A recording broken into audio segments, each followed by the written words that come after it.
stop suffering.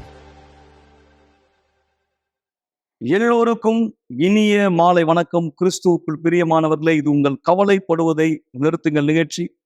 மாபெரும் இந்த ஆசீர்வாதத்தினுடைய நிகழ்ச்சியிலே இந்த இரவு உங்களோடு பங்கேற்பதில் நான் மிகுந்த மகிழ்ச்சி அடைகிறேன். காரணம், இன்னும் 2 நாட்கள் மாத்திரமே இருக்கிறது. மிக சரியாய் நான் சொல்ல வேண்டுமானால் இந்த இரவு சேர்த்து 3 இரவுகள், 3வது இரவு 12 மணி நேரத்திலே 12:01 நாம் 2024 அடியெடுத்து வைத்திருப்போம் இல்லையா? ஞாயிற்றுக்கிழமை இரவு 12:01 2023 2024 நாம் அடியெடுத்து வைக்க போகிறோம். நண்பர்களே, ஒரே ஒரு கணம், அதாவது ஒரு நிமிடம் கூட இல்ல, ஒரு நொடியிலே ஒரு வருஷம் மாறுகிறது இல்லையா?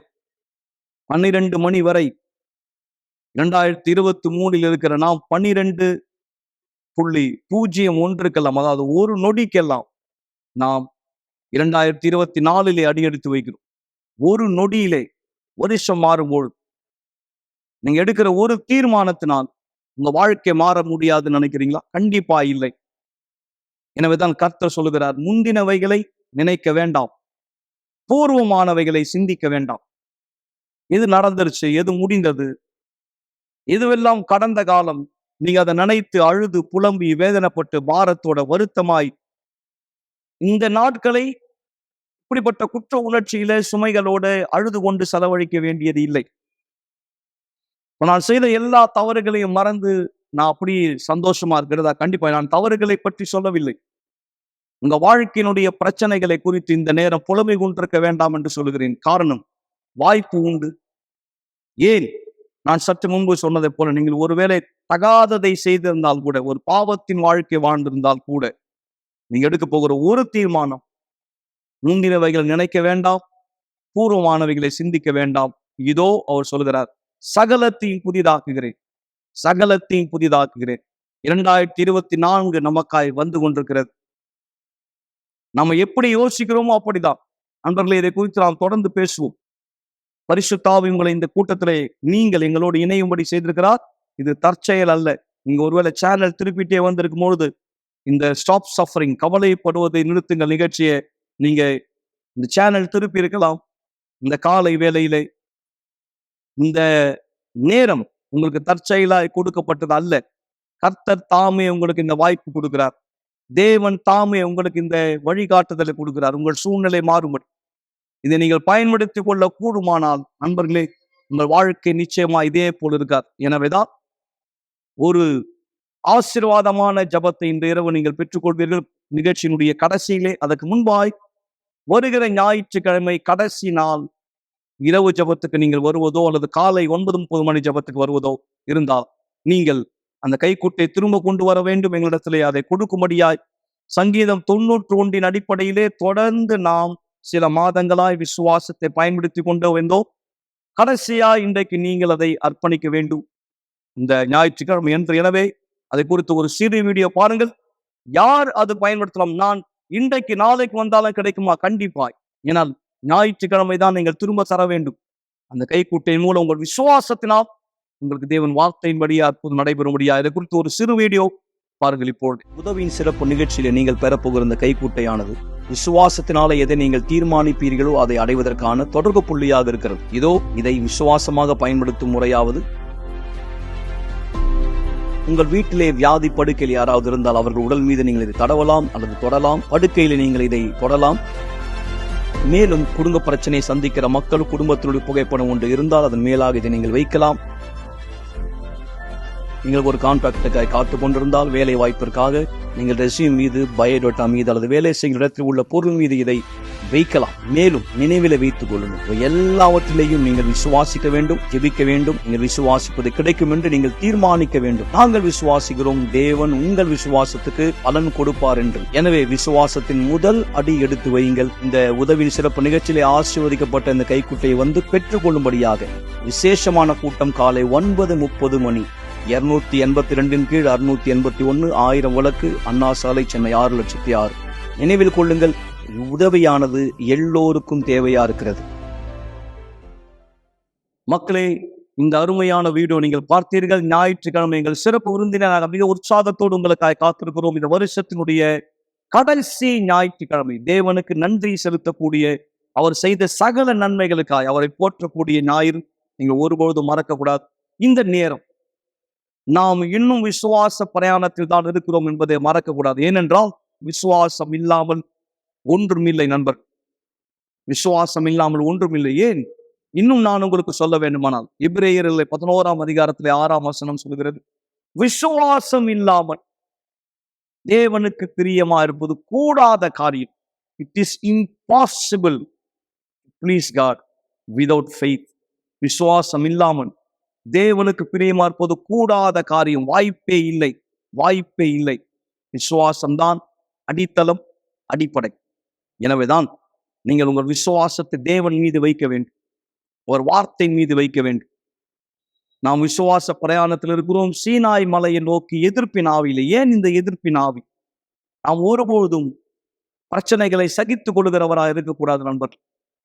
அப்படி சகிப்பு தன்மையினால் தான், இந்த சகிப்பு தன்மை நான் சொல்வதை விட அடக்கிக் கொள்வது, குமுறல்களை, வேதனைகளை, தலையெழுத்து அல்லது நான் செய்த பாவம், போன ஜென்மத்து பலன் என்ற அந்த மனநிலையில யார் உள்ளுக்குள்ளே வைத்துக் கொள்கிறார்களோ அது நல்லது இல்லை, அது நல்லது இல்லை. உங்களுக்குள்ளே ஏற்படுகிற மன அழுத்தத்துக்கான முதல் காரணம் அதுதான். பிரச்சனைகளை அடக்கி கொண்டு வாழ்வது, வேற வழி இல்லை என்று யோசித்துக் கொண்டு. அப்படியாக தான் 430 வருஷம் இஸ்ரவேலர் படாத பாட்டை அனுபவித்தார்கள். அடிமைத்தனத்தினால், ஆலோட்டிகளினால் மிகவும் அழுத்தப்பட்டார்கள், உபத்திரவப்பட்டார்கள். காரணம் ஏற்றுக்கொண்டார்கள், சகித்துக் கொண்டார்கள். நீங்க ஒருபோதும் உங்க கஷ்டங்களை சகித்துக் கொள்வதை கர்த்தர் விரும்பவில்லை. எனவேதான் அவர் சொல்லுகிறார், உங்களை நான் விடுதலை செய்வேன் என்று, உங்களை விடுவிப்பேன் என்று. எப்படி இது தொடங்கியது? எதன் அடிப்படையில் இந்த நிகழ்ச்சி, இந்த விசுவாசத்தின் சிறப்பு நிகழ்ச்சி சீனாய் மலையை நோக்கி ஜனவரியினுடைய முதல் வாரம் உங்கள் விண்ணப்பங்கள் சீனாய் மலைக்கு எடுத்து செல்லப்பட போகிறது. இந்த ஞாயிற்றுக்கிழமையும் நீங்கள் வரலாம். உங்கள் விண்ணப்பத்தை எழுதும்படியாய், எங்களிடத்தில் அர்ப்பணிக்கும்படியாய், உங்கள் தியாகத்தை நீங்கள் செய்யும்படியாய். அதை குறித்த ஒரு சிறு வீடியோ பாருங்கள். நாம் தொடர்ந்து நிகழ்ச்சியில் இணைந்திருக்கலாம். 430 வருடங்கள் கழித்து எகிப்தை விட்டு வெளியேறின ஜனங்கள், இவர்களைப் போல அதிசயத்தை வேற யாரும் முன்பும் பின்பும் பார்க்கவில்லை. எகிப்திற்கு வந்த பாதைகள் நெருப்பு தூணுமாய் காற்று தூண் மூலமாக செங்கடல் அவர்களுக்காய் திறக்கப்பட்டது. எகிப்தியர்களுக்காய் அது மூடப்பட்டது. 40 நாள் 40 இரவு அது போதுமானதாயிருந்தது. அவர்கள் தேவனை மறந்து போனார்கள்.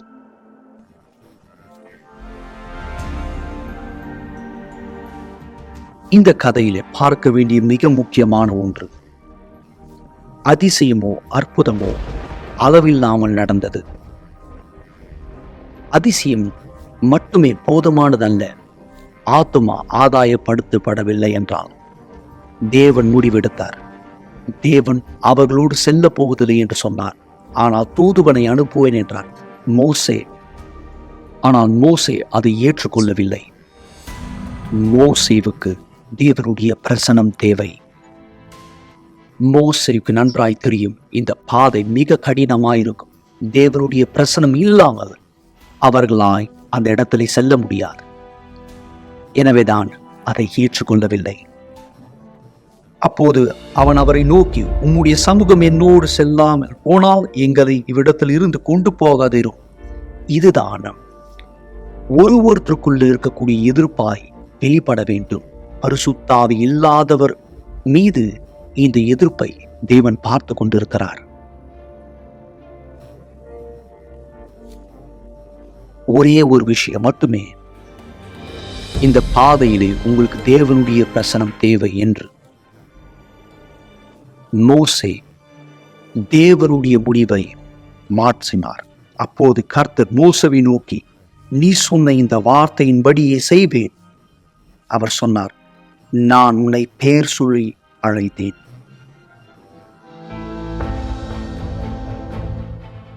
இது உங்களுடைய நேரம்.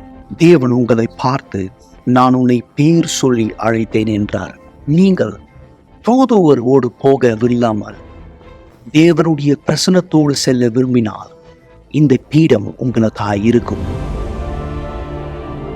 இதை எதிர்ப்போடு இனிமேலும் தேவனுடைய பிரசனம் இல்லாமல் செல்ல அனுமதிக்காதீர்கள். இன்று தொடங்கி நீங்கள் உங்கள் வாழ்க்கையை தேவனிடத்திலே அர்ப்பணிக்க விரும்பினால் பீடத்துக்கு முன்பாக வந்து இதை போல அப்பொழுது நீங்களும் அவரை நோக்கி, உன்னுடைய சமூகம் என்னோடு செல்லாமல் போனால் எங்களை விடத்தில் இருந்து கொண்டு போகாதீரும்.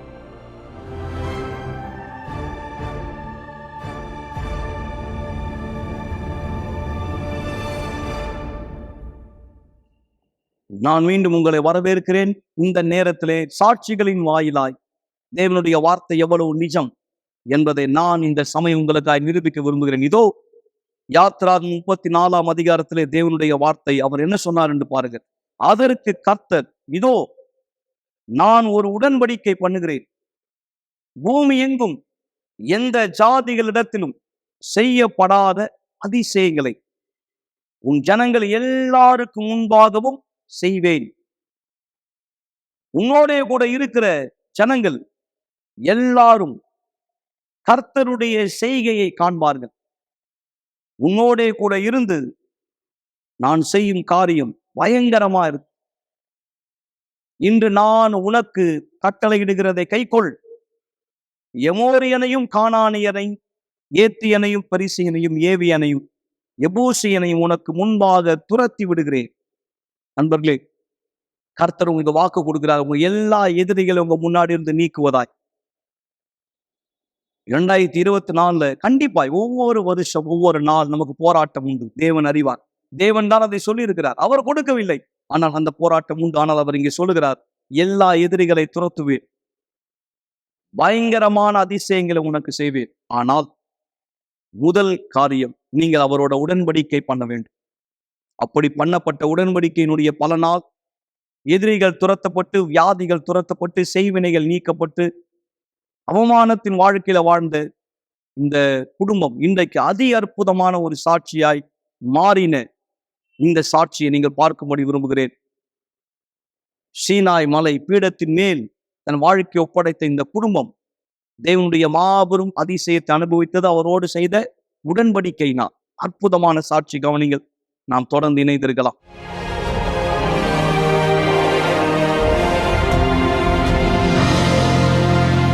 என் பேர் கற்பகம். நான் சென்னையில் கிரீப்பர் கார்டன்ல வாசிக்கிறேன்.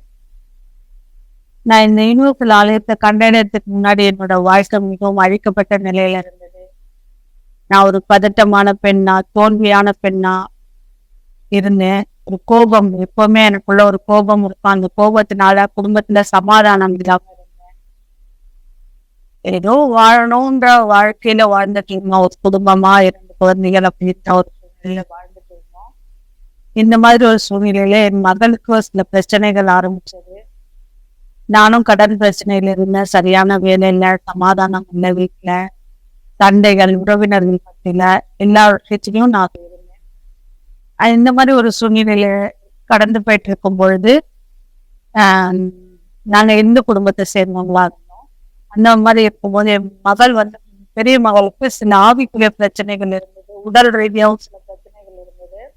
அவங்க காலேஜ் படிக்க ஆரம்பிக்கும் போது என்ன பண்ணாங்க, ஒரு சில நாட்கள்ல அவங்களுக்குள்ள ஏதோ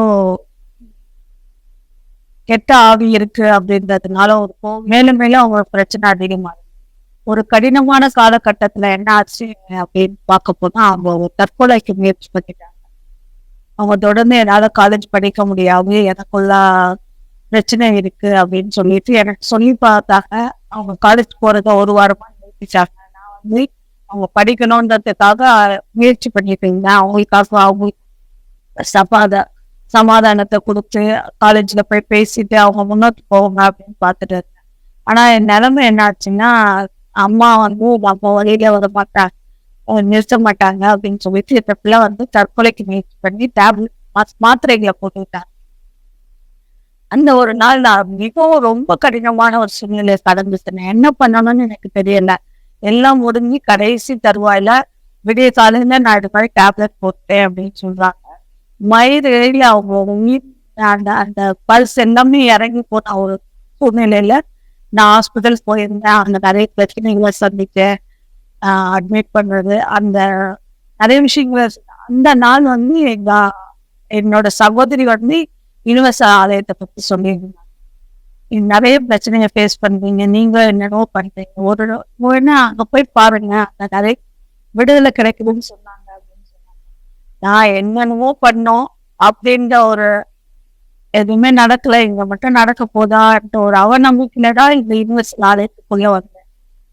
நான் வந்தப்போ ஒரு பாரத்தோட ஒரு எதையும் இழந்து போற ஒரு சூழ்நிலையில அந்த மகளோட இறுதியான ஒரு நேரத்துலதான் நான் இந்த இடத்துல இங்க வந்து பாஸ்டர் வந்து ப்ரேயர் பண்ணாரு மகளுக்காக. அதுக்கப்புறமா முகமுகமா உட்காந்து கவுன்சிலிங் கொடுத்தாரு அந்த மகளுக்கு. அந்த பிள்ளை நிறைய காரணம் கொடுத்தாங்க, போக முடியாதுன்றதுக்கு நிறைய காரணம் கொடுத்தாங்க. எல்லாத்துக்கும் பாஸ்டர் சொன்னாரு, நீ இயேசுவை விசுவாசிக்கிறியா, இந்த இடத்துல இயேசு உனக்கு உதவி செய்வார் நம்புறியா, நீ முன்னோக்கி போ அப்படின்னு சொன்னாரு. சரின்னு சொன்னாங்க, அவங்க சரின்னு சொன்னாங்க. வெளியே வந்தப்போ மம்மி நாளையில இருந்து நான் காலேஜ் போறேன். நானும் சரி, ஆலயத்தை விட்டு இந்த கூட்டம் முடிஞ்சு வெளியே போனதுமே நானும் சரி அவங்களும் சரி ஒரு பெரிய பாரம் என்னை விட்டு விலகுனது போல உணர்ந்தேன். அவளும் வந்து அவங்க சொன்ன அந்த வார்த்தை நாளையில இருந்து நான் காலேஜ் போறேன்னு சொன்னதே எனக்கு ரொம்ப பெரிய சந்தோஷமா இருந்தது. ஏன்னா நான் வாழ்றது பிள்ளைங்களுக்காக தான். அவங்க நல்லா படிக்கணும், அவங்க வாழ்க்கை நல்லா இருக்கணும் அப்படின்றதான் என்னோட விருப்பமா இருந்தது. அதே நேரம் வந்து தேவனோட வசனம் ஒண்ணு எனக்கு முன்பாக வந்துச்சு, கர்த்தர் பெரிய காரியங்களை செய்ய வந்தவர். இன்ன வரைக்கும் என் வாழ்க்கையில கர்த்தர் பெரிய காரியங்களை செய்ய ரொம்ப சந்தோஷமா இருக்கு. அப்புறம் நாங்க ஆலயத்துக்கு வர ஆரம்பிச்சோம். நானும் என் பெரிய மகளும் படிப்படியா எங்களோட வாழ்க்கை மாற ஆரம்பிச்சது. என் மகள் வந்து விடுதலை உணர ஆரம்பிச்சாங்க. என் மகள் எல்லாவற்றிலிருந்தும் ஆவிக்குரிய பிரச்சனையில இருந்து விடுதலை உணர ஆரம்பிச்சாங்க. அவங்களுக்குள்ள இருந்த அந்த தற்கொலை விலகி போச்சு. அதுக்கப்புறம் அந்த ஆவிக்குரிய விஷயங்கள் அவங்களுக்குள்ள நிறைய விஷயங்கள் இருந்தது. ஆலயத்துக்கு தொடர்ந்து வர ஆரம்பிச்சாங்க. இங்க பாஸ்டர் சொல்றது கீழ்ப்படிய ஆரம்பிச்சாங்க. அதன் மூலமா அதுல இருந்து அவங்க முழுமையாக விடுதலை பெற்றாங்க. ஒரு நேரம் அவங்க பரிசுத்த ஆவியின் அபிஷேகத்துக்காக இங்க ஆலயத்துல வந்து தொடர்ந்து வர ஆரம்பிச்சேன். நான் இங்க வரும்போது தேவனோட வார்த்தைகள்ல நான் கேட்கும் போது படிப்படியா என் வாழ்க்கையை மாற ஆரம்பிச்சது. நான் ஒவ்வொரு வார்த்தையும் கீழ்ப்படிய ஆரம்பிச்சேன். முதல்ல அது எனக்கு ரொம்ப கடினமா இருந்தது. ஏன்னா நான் வந்தது கடன் பிரச்சனைகளுக்காக. இப்ப மக்கள் வர்றது போல பிரச்சனைகள்ல இருந்து விடுதலை பெறணுன்றதுக்காக வந்தேன். முதல்ல நான் கீழ்ப்படிந்து எல்லாம் கடினமா இருந்தேன். ஆனா நான் தேவனோட வார்த்தைகள் ஒன்னொன்னுக்கும் கீழ்ப்படிய என்னோட வாழ்க்கையில நான் மாற்றத்தை பார்க்க ஆரம்பிச்சேன். எல்லாவற்றிலும் என் பண வாழ்க்கையிலும் சரி, என்னோட விடுதலை ஆவிக்குரிய விடுதலையிலும் சரி, எல்லாவற்றிலும் நான் மாற்றத்தை பார்க்க ஆரம்பிச்சேன். என் மகளோட எல்லாத்தோட சந்தோஷம் என்னன்னா, என் மகள் வாழ்க்கையில நான் மாற்றத்தை பார்க்க ஆரம்பிச்சேன். உண்மையா நான் நேர்மையா சொல்லணும்னா என்னோட சந்தோஷமே என் மகள் வாழ்க்கையில மாற்றத்தை பார்க்க ஆரம்பிச்சப்போ எல்லாத்துலயும் அவங்க அதுக்கப்புறம் பரிசுத்தாவுக்காக அவங்க முன்னோக்கி போனாங்க. பரிசுத்தாவின் அபிஷேகத்தை பெற்றாங்க. அவங்க முழு வாழ்க்கையும் கிடத்து மேல அர்ப்பணித்தது மூலமா அவங்க அந்த பரிசுத்தாவின் அபிஷேகத்தை பெற்றுக்கொண்டாங்க. அப்போ வந்து அந்த அவங்களுக்கு அந்த பெற்ற சந்தோஷத்தை நான் பார்த்து அவங்க மாற்றத்தை பார்க்கும்போது நானும் பரிசுத்தாவின் அபிஷேகத்தை பெற்றுக்கொள்ளணுன்றதுக்காக முன்னோக்கி போக ஆரம்பிச்சேன். விசுவாசத்தின் சிறப்பு நிகழ்ச்சிகள் வந்தது. நான் எல்லா நிகழ்ச்சியிலும் ஒவ்வொரு நிகழ்ச்சியிலும் கலந்துக்க ஆரம்பிச்சேன். ஒரு நிகழ்ச்சியில வந்து நான் இன்னும் அதிகமா முன்னோக்கி போக ஆரம்பிச்சேன் விசுவாசத்தின் சிறப்பு நிகழ்ச்சியில. அந்த நேரம் தேவனிட்ட என்ன கேட்டாரோ எல்லாத்தையும் செய்யறதுக்காக, என்னோட சரீர ரீதியான பலகீனங்களை ஜெயிக்கிறதுக்காக நான் முன்னோக்கி போனேன். எனக்குள்ள கோபம் இருந்தது, வெறுப்புணர்ச்சி இருந்தது. இது எல்லாவற்றையும் முதல்ல வந்து நான் வந்து அவரோட ஆவியை பெற்றுக்கொள்ளணும்னு நான் முதல்ல ஆவிக்குரிய நான் சுத்தமாகணுன்றத நான் புரிஞ்சுக்கிட்டேன். என் இருதயத்துல யார் மேலே வெறுப்புணர்ச்சி இருக்கக்கூடாது, அப்புறம் எந்த கெட்ட எண்ணங்களும் என்ன அணுகக்கூடாது. இது எல்லாத்தையும் நான் படிப்படியா கத்துக்கிட்டேன். முதல்ல என்ன நான் சுத்தமாக்கினேன், என்னோட எல்லா இந்த கெட்ட குணாதிசயங்கள்ல இருந்து நான் விடுதலை பெற்றேன். என்ன நான் பரிசுத்தப்படுத்திக்கிட்டேன். அப்புறம் என்னோட பண தியாகத்தை நான் செய்ய தயாரானேன். அந்த தடவை வந்து எனக்கு மிகவும் வலிக்கக்கூடிய தியாகமா இருந்தது. என்னோட எல்லாவற்றையும் எடுத்து நான் செய்யறதுக்காக இதுக்காக நான் நிறைய எதிர்ப்புகளை கூட சந்திச்சேன். தெரியல இதெல்லாமா கூடவா செய்வாங்க, இப்படி எல்லாம் கூடவா இது பண்ணுவாங்க அப்படின்னா கூட கேட்டாங்க. ஆனா இது யாரோட வார்த்தைக்கு நான் செவி கொடுக்கல. யாரும் என்ன தேவனோட அந்த விஷயத்துல இருந்து பின்னோக்கி இருக்க நான் அனுமதிக்கல. யாரோட வார்த்தையும் நான் இது பண்ணல. தேவனோட வார்த்தைக்கு நான் செவி கொடுக்க ஆரம்பிச்சேன்.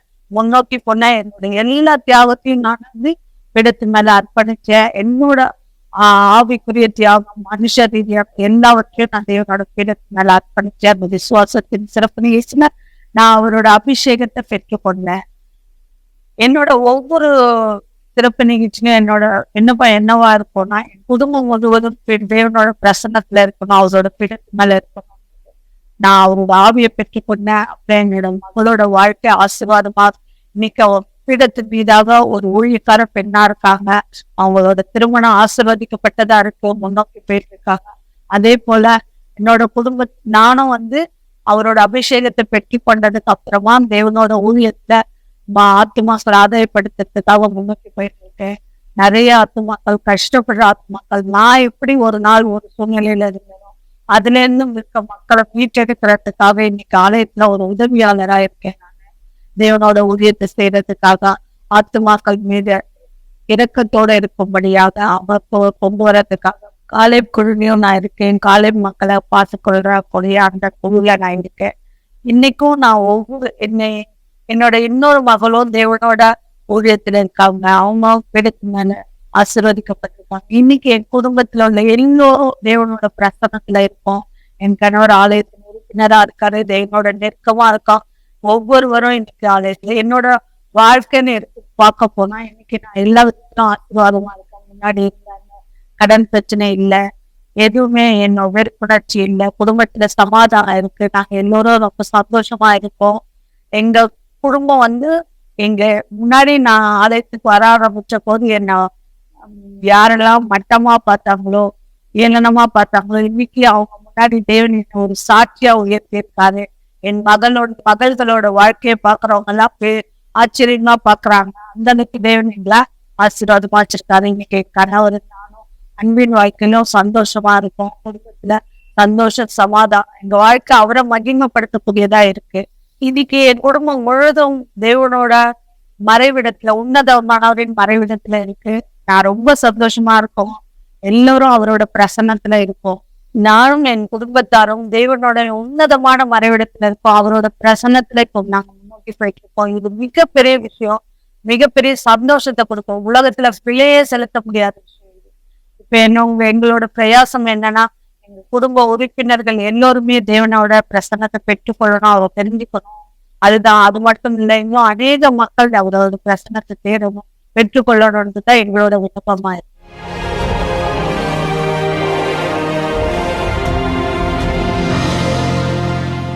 அன்பர்களே, இந்த சாட்சியை பார்த்த நீங்கள் எப்படி அவங்க வாழ்க்கை இருந்தது, குடும்பம் எப்படி இருந்தது? இன்னைக்கு இந்த குடும்பத்துல ஒருத்தரை இழந்திருக்கணும், ஒருத்தர் இல்லை, இந்த குடும்பத்துல எல்லாருமே வெவ்வேறு திசையில பிரிஞ்சு போயிருக்கும். ஆனா தேவனோட செய்த உடன்படிக்கை மனுஷனோட அல்ல, ஒரு குழுவோட அல்ல, ஏன் ஒரு சபையோடு கூட அல்ல, தேவனோடு கூட செய்கிற உடன்படிக்கை ஒருத்தருடைய வாழ்க்கையை அவர் வார்த்தையின் பிரகாரம் கொண்டு செல்கிறது என்பதற்கு இந்த சாட்சி ஒரு ஆதாரம். இதோடு நிறுத்தப்படவில்லை, இன்னொரு வாலிபருடைய சாட்சியம் இருக்கிறது. ஒரு மாணவனாய் ஆலயத்துக்கு வந்தவர், தோற்கடிக்கப்பட்டவராய் இன்றைக்கு ஒரு வாலிபனா மாறி, பிற்பாடு ஒரு கணவனாய் மாறி, பிற்பாடு ஒரு தந்தையாய், படிப்படியாய் அவர் வாழ்க்கை கர்த்தர் நடத்தி சென்றார். எல்லாமே தேவனோடு செய்த உடன்படிக்கையின் பலன். இதோ இந்த அற்புதமான சாட்சியை கேட்பீர்கள். நாம் சற்று நேரத்திலே ஜெபத்திலே ஒன்றிணையலாம். வணக்கம், என் பேர் விஜய் பிரசாத். என் வயசு 34. என் குடும்பத்தில் நிறைய பிரச்சனை இருந்துச்சு. முக்கியமாக எங்கள் அம்மா அப்பா 2 பேரும் எப்பயும் சண்டை போட்டே இருப்பாங்க. எங்கள் அப்பா குடிச்சிட்டு வருவார். இந்த இதெல்லாம் பார்த்து வளர்ந்தனால எனக்கு இதனாலே நான் பாதிக்கப்பட்டு எந்த விஷயத்தையும் நான் கவனம் செலுத்த முடியல. முக்கியமாக என் படிப்பில் என்னால் கவனம் செலுத்த முடியல, என்னால் சரியாக படிக்க முடியல. இப்படியே வாழ்ந்துட்டு இருந்தேன். என் தங்கச்சியும் பார்த்தீங்கன்னா அவளும் இதே மாதிரி அம்மா அப்பா சண்டை போடுறது போது அதெல்லாம் பார்த்துட்டு அதே பாதிப்பில் நாங்கள் 2 பேர் இருந்தோம். இப்படி தான் நாங்கள் வளர்ந்தோம். என்னுடைய படிப்பில் கவனம் செலுத்த முடியாதனால நான் தோல்வி இந்த படிப்பில் தோல்வி நிறையா பார்த்துட்டு இருந்தேன். என்னை யாரும் என்னை வந்து என் ஃப்ரெண்ட்ஸும் சரி, என் ரிலேஷன் சரி, யாரும் என்னை ரெஸ்பெக்ட் பண்ணாத மாதிரி தான் எனக்கு ஃபீல் இருந்துச்சு. என் தங்கச்சி கூட என்னோட ஒரு நல்லா படிக்க ஆரம்பிச்சிட்டாங்க. ஆனால் நான் வந்து அப்படியே டம்பாக அப்படியே டல்லாக அந்த மாதிரியே இருந்தேன். இந்த சூழ்நிலை தான் நான் கேள்விப்பட்டேன். யூனிவர்சல் ஆலயத்துக்கு பற்றி என் ஃப்ரெண்டு ஒருத்தர் சொல்லியிருந்தார். நான் வந்திருந்தேன். கொஞ்சம் கொஞ்சமாக நான் கற்றுக்கிட்டேன். ஆழத்தில் வர நான் கற்றுக்கிட்டேன். ஒவ்வொரு விஷயத்தையும் நான் எப்படி கவனம் செலுத்தணும், தேவனுடைய உதவியை நான் பெற்றுக்கொண்டேன். இது மூலமாக என் படிப்பு தேவன் ஆசீர்வதித்தார். நான் கவனம் செலுத்த ஆரம்பித்தேன். என் குடும்பத்துக்காக நான் ஜெபம் பண்ணேன். இந்த ஜெபத்தின் மூலமாக படிப்படியாக என் குடும்பம் மாறுச்சு, என் படிப்பு மாறுச்சு. இப்போ நான் சிறந்த ஒரு வேலையில் இருக்கிறேன். தேவனை ஆசீர்வதித்து கொண்டு இருக்கிறார். அது மட்டும் இல்லாமல் இந்த வேலை மூலமாக நிறைய விஷயத்தை நான் அச்சீவ் பண்ண முடிஞ்சிச்சு. இன்னும் என் படிப்பு வந்து அப்படியே நான் நிறுத்தாமல் நான் தொடர்ந்து என் படிப்பையும் தொடர்ந்து கொண்டே இருக்கிறேன். நான் சரியாக ஸ்கூலிங்ஸே நான் ஒழுங்காக படிக்கலை, ஒழுங்காக பண்ணாமல் இருந்தேன். ஆனால் தேவன் ஆசீர்வதித்தார்.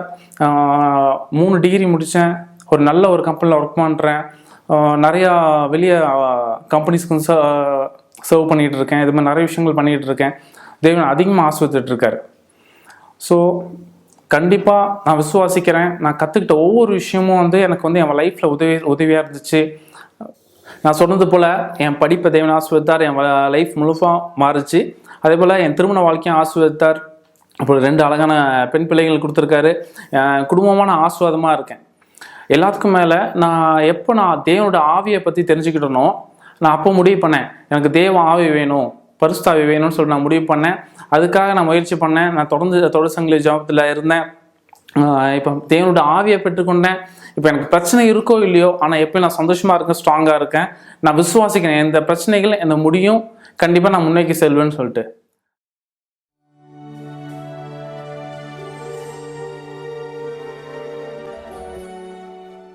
ஜெபம் தேவனுடனான நம்முடைய தொடர்பாகும். நீங்கள் சாட்சிகளை பார்த்தீர்கள், நீங்கள் வார்த்தையை கேட்டீர்கள். ஆனால் இப்பொழுது தயவு செய்து கண்களை மூடியிருங்கள். ஜெப நேரத்திற்காய் நாம் நம்மை ஆயத்தப்படுத்திக் கொள்ளலாம். சர்வ வல்லமையான தேவனே, உங்களோடு செய்த உடன்படிக்கையினுடைய பலன் இந்த 2 பேருடைய சாட்சியில் நடந்தது.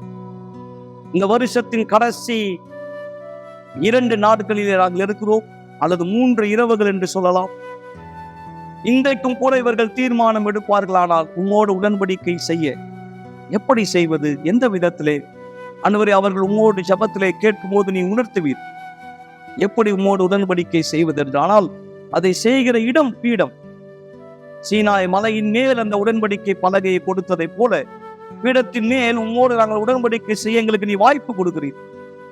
தூரத்திலிருந்து யார் இந்த செய்தியை கேட்டுக்கொண்டு இந்த ஜபத்தை பெற்றுக் கொண்டிருக்கிறார்களோ அங்கே அதே இடத்திலே இந்த நேரம் தேவனே உம்மோடு உடன்படிக்கை செய்கிறேன் என்று இவர் சொல்வாரானால், இவர் எடுக்கிற இந்த தீர்மானத்தினால் வாழ்க்கையிலே இதுவரை நடக்காத ஒரு அதிசயத்தை நடத்தி காண்பி, ஒரு அடையாளத்தை காண்பி. முதலாவது உட்புறத்திலே அது நடக்கட்டும் ஆண்டவர். எல்லா கவலைகளும் பாரங்களும் விலகட்டும், அழுத்தங்கள் விலகட்டும், தூக்கமின்மைகள் விலகட்டும், கெட்ட கனவுகள் விலகட்டும், பயம் விலகட்டும், பரிதவிப்பான தன்மை மறையட்டும். இந்த தண்ணீரை ஆசீர்வதிக்கிறேன், இந்த குடும்பத்தை ஆசீர்வதிக்கிறேன். இந்த ஜபத்தை கேட்டு நீர் இவர்களை விடுவிப்பதற்காய், இந்த உடன்படிக்கைக்கு மறுமொழி கொடுப்பதற்காய் உமக்கு நன்றி செலுத்துகிறேன் ஆண்டவராக இயேசுவின் சர்வ வல்லமையான பெயரால் ஆமென். நண்பர்களே, தேவன் உங்களோடு இருக்கிறார். தண்ணீரை நீங்கள் குடிக்கலாம். நாளை இரவு கடைசி, இந்த வருஷத்தின் கடைசி கவலைப்படுவது நிறுத்துங்கள் நிகழ்ச்சியினுடைய கடைசி நேரம். எங்களோடு இணைய மறக்க வேண்டாம். 3 குடும்பத்தாரோடு சேர்ந்திருங்கள்.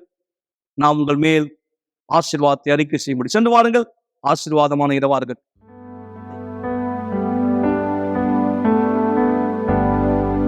If your presence doesn't go with us,